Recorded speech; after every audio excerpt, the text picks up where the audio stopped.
C'est Constance Régnier qui est avec nous ce matin, ingénieure agroalimentaire, diététicienne et créatrice de contenu sur Au nom du goût. Bonjour Constance. Bonjour Mère Dominique. Alors aujourd'hui, vous allez nous parler d'une recette originale japonaise, les gyoza, une idée qui change des traditionnels plats que l'on peut cuisiner pour le réveillon de Nouvel An.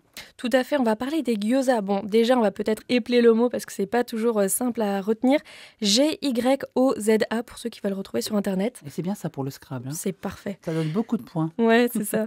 Donc, c'est une spécialité japonaise à base de pâte de blé qui enveloppe une farce avec du porc et des légumes. Donc finalement, c'est un peu comme des ravioles en forme de demi-lune. Et il faut savoir quand même que c'est un produit qui vient donc de la cuisine japonaise, comme vous le disiez tout à l'heure, des années 30. Donc c'est assez récent et ça vient juste après la guerre entre la Chine et le Japon parce que ces deux peuples étaient souvent en contact. Et donc les Japonais se sont inspirés des ravioles chinoises en créant les gyoza.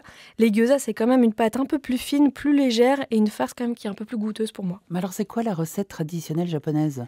Alors, pour faire des gyoza traditionnels, au niveau de la farce, c'est de la viande de porc hachée, des oignons verts, de la ciboule, du chou, du gingembre et de l'ail, tout ça coupé bien finement. Et au niveau de la pâte à gyoza, c'est une base de farine de blé, d'eau et de fécule de maïs. Et vous allez voir, l'ensemble à la dégustation, c'est vraiment, ça fonctionne vraiment bien. Vous avez le croquant qui est apporté par la cuisson, on va en parler. Et vous avez ce côté umami qui est la cinquième saveur, qui a d'ailleurs été inventée par les Japonais avec l'utilisation de la sauce soja et du glutamate. Voilà, c'est la cinquième saveur après le sucré, le salé, l'acide et l'amer. Et il faut croire que les Français ont été convaincus par ce plat typiquement japonais. Tout à fait, parce que c'est un vrai marché aujourd'hui pour les industriels de produits asiatiques. On en retrouve partout dans nos rayons, soit au rayon frais, vous avez les stands d'ailleurs, vous savez, où ils fabriquent les sushis sur place.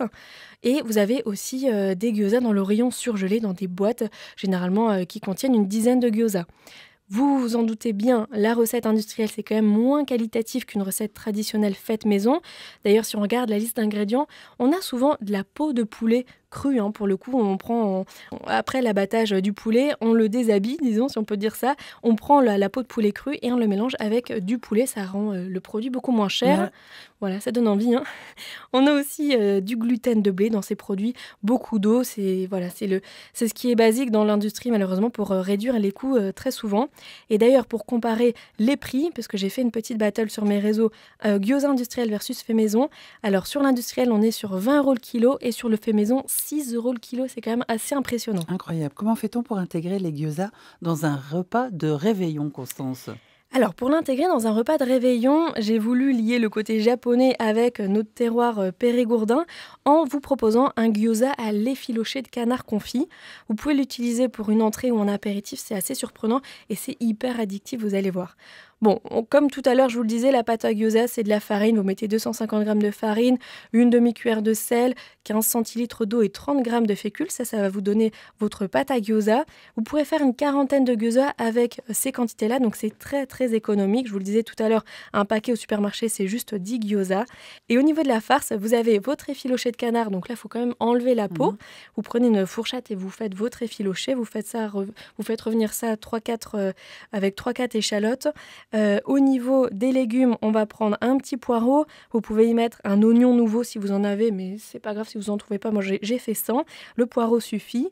Vous ajoutez 4 gousses d'ail pressées et un morceau de gingembre râpé que vous mettez donc dans votre effiloché et tout ça hors du feu. Et vous pouvez ajouter de la sauce soja, de l'huile de sésame, du poivre pour le côté assaisonnement. Et qu'est-ce qu'on fait pour les cuire, pour obtenir cette texture qui est croquante et fondante à la fois, Constance ? On va commencer par le côté croquant, donc on va faire revenir notre gyoza dans une poêle huilée. Faut bien griller le gyoza et ensuite vous allez rajouter de l'eau. Surtout, on ne met pas de couvercle par-dessus parce qu'il faut que l'eau s'évapore. Et quand vous avez toute l'eau qui s'est évaporée, ça veut dire que votre gyoza est bien cuit. Vous pouvez ajouter sur votre table une petite sauce où vous mélangez de l'huile de sésame, du vinaigre de riz et de la sauce soja salée. Et vous verrez, ça part comme des petits pains. Arigato gozaimasu, À Constance. bientôt Marie-Dominique. Je rappelle, Constance, vous êtes ingénieure agroalimentaire, diététicienne et créatrice de contenu sur Au nom du goût. Et on vous retrouve demain avec grand plaisir. À demain.